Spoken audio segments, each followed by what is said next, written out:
I think the best thing that you can do is to always try new things out so that you can find what is the best method to get your point across. Now, this is my third podcast, and I really like doing this. I was at work the other day and I just wanted to come home and I just wanted to talk to the camera.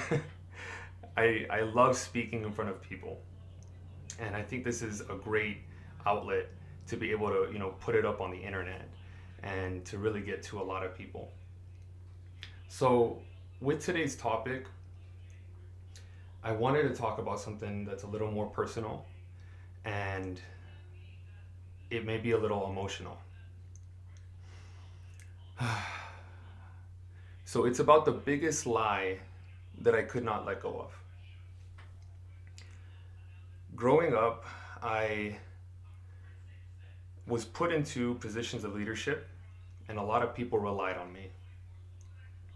And I had issues. I had problems that I felt down, I felt depressed, but I didn't want to tell anybody because I was afraid that if they knew that I had these problems, that they would see me as uncredible.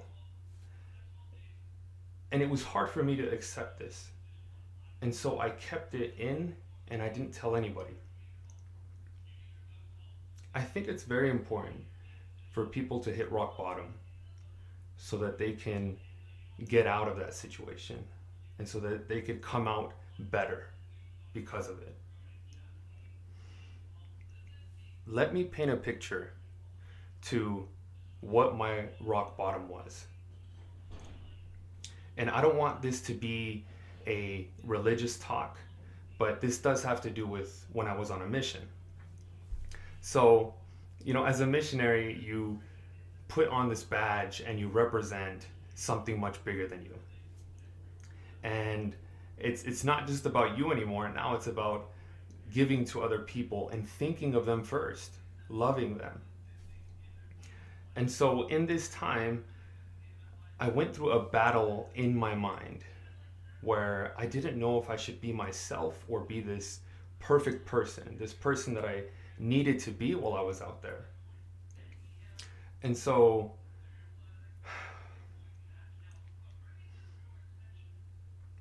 I remember that I would go to the computer on Mondays, and every Monday they would allow us to email home, email our families. And what happened was every single week it got worse and worse to the point where I would be sitting there and I would have no emails. And my companions would be there, and the other missionaries as well, and they'd be very excited and very happy, typing away. And they would tell me, hey, my brother, he just got engaged. My brother's having a baby. I'm going to be an uncle. Like Elder Vega, I'm going to be an uncle. And I couldn't relate. It seemed like the world continued on its own without me. And the people who did write me wrote me less and less. I remember sitting there and just looking at the computer screen, just waiting so that we could leave. And in that moment, I came to realize that I just had to be there. I just had to do my work, and I had to let go of who I was at home and my life back at home.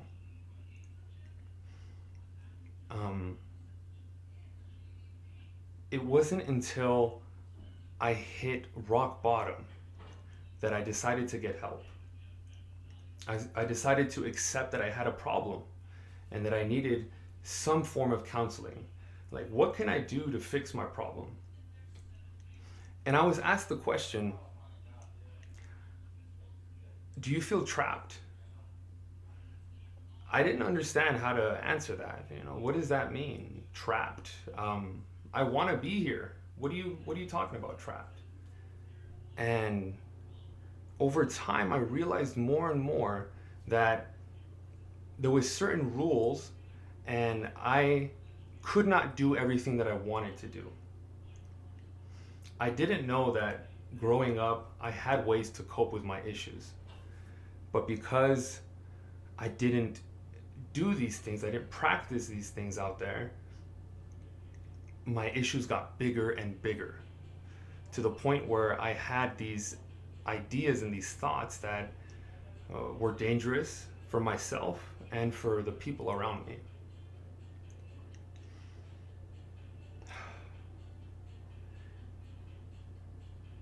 You know, I was taught all my life that I didn't need to be sad, that it was not okay. There was something wrong with you if you're sad.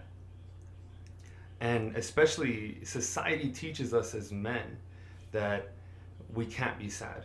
You know, that if you're sad, you're like a little girl, that you shouldn't cry about things. But you have to let out those emotions. It's better in the moment to let those things out and to figure out what the problem is. How can we fix this and how can we move forward? Everybody needs somebody to talk to. Everybody needs somebody that they can be vulnerable around, that is not going to get scared away when you tell them something, but is going to be there to listen, to acknowledge you. I'm so grateful that I have a person like that in my life. Not only that, I have a person who, as I would speak to and as I would tell her my issues, she can actually verbalize what I'm feeling better than I can. And that touches me so much. I appreciate that so much because it's almost as though I don't have to talk, but I know that she understands how I feel. You know, everybody should have somebody like that, somebody that they feel comfortable with talking to. And I'm not talking about social media, so I'm not talking about you posting something online and all kinds of opinions and people who are going to judge you see your post, but instead somebody who you could be privately speaking to help you get through these things. Now, if you don't have somebody, I had to learn something else, and it was that you can be selfish for a moment. So what that means is, if it didn't matter what time it was, if you didn't have if this wouldn't fit into your schedule, what would you want to do? And for me personally, I like doing things like working out. I enjoy dancing. I enjoy practicing tricking, like flips. I like doing things that get me moving. And I understand now that if I go through a slump where I feel depressed, I need to give myself some time to stop whatever I'm doing, do one of these things, and it actually clears up my mind so that if anybody else were to come to me and ask me anything, that I could speak to them with a clear mind. That instead of me now being very introverted, I can express myself outward, and I could help them because now I understand what it feels like to be down. I understand what it feels like to feel like you need somebody, and I want to give to people because now I know how to give to people.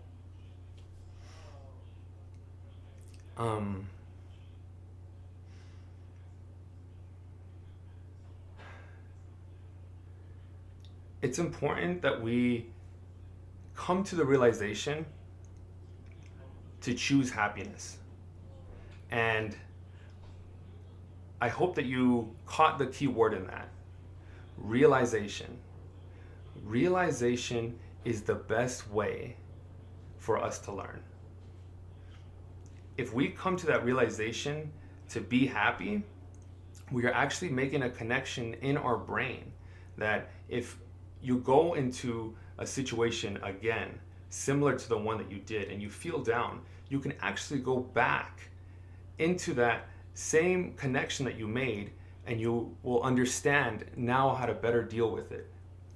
Now, it isn't somebody cheering you up and that momentarily keeping you happy, but you have now created a connection within the mind that reminds you why you need to be happy and why you deserve to be happy.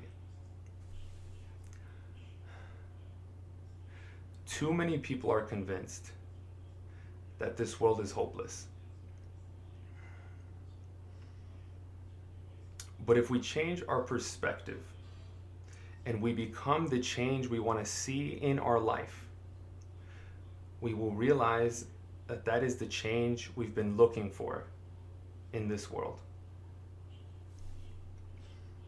I never thought that I would say that depression was something beneficial for me and that I would learn something from my depression. But it has given me a better outlook on life. And it wasn't until I hit rock bottom that I actually started living. I hope that you guys can find that in your own progress, in your own time. And that you can see the beauty in living your life and the hope in what more this world could be if we put in the effort to see and become the change we want to see in this world. Thanks for listening, guys.